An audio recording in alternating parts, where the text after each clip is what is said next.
Akĩũria arĩ mwena wa Thika kaunti-inĩ ya Kiambu, Mũthikabu Mũnene wa kanitha wa Gatoreki diocese-inĩ nene ya Nairobi Philip Anyolo anyitĩrĩire atĩ Akenya nĩ matete mwĩhoko na komishoni ya ithurano na mĩhaka, na kĩhonia nĩ kamĩtĩ ya ũthũrimi wa komishona erũ ĩhĩtũkia andũ mena ũigĩrĩrĩki wa gĩkĩro kĩa igũrũ. You have person there who is just person who is accountable with good governance, and we trust that person as Kenyans, and he also trusts Kenyans' ways of doing things, and the trust is built into the Kenyans, things will work well. The most difficult thing I think now is that IEBC up to now is not trusted.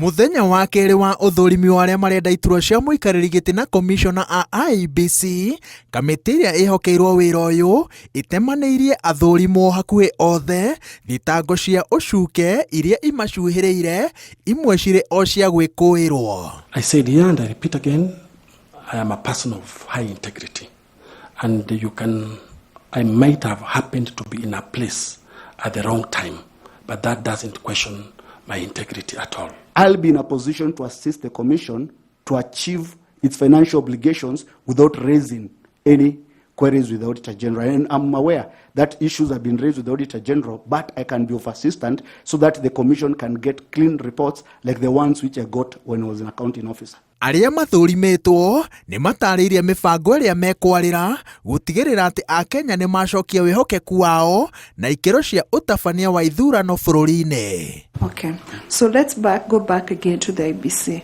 Does it have any other mandate for dispute resolution outside the nomination process within the electoral cycle? Yes. IEBC also, there's an issue of code of conduct. Article 84 of the Constitution requires any candidate standing for elections to comply with the code of conduct.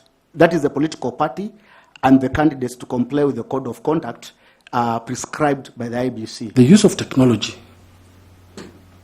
is something that we must continue aspiring to do. And we need to come up with a new platform or a new portal or a new system to ensure that even the technology is used during the party primaries. Because even we are looking, and I'm a student who says that even we need to be moving to have technology doing the AI. As the chair of the commission, given an opportunity, it is something that I will be alive to, and I will seek to engage with the youthful populations of this republic, given that they are now a significant number. And we are looking at, in terms of projections, maybe in the next election, if they are mobilized properly, if they register in large numbers, if they are taken through voter education so that they know even how to vote, this will be a game changer. Kamĩtĩ ya ũthũrimi ĩranĩire atĩ ĩkũruta wĩra wayo na ũbacĩrĩri wa gĩkĩro kĩa igũrũ gũtigĩrĩra atĩ nĩ yarehera bũrũri athuri na atumia arĩa makaringia Akenya mbere, hĩndĩ na thutha wa makũmbĩ ma gĩthurano kĩa mwaka wa 2027. Ngĩribotera Inooro TV kuma South Sea, kaunti-inĩ ya Nairobi. Njĩtagwo Waweru wa Nyambura.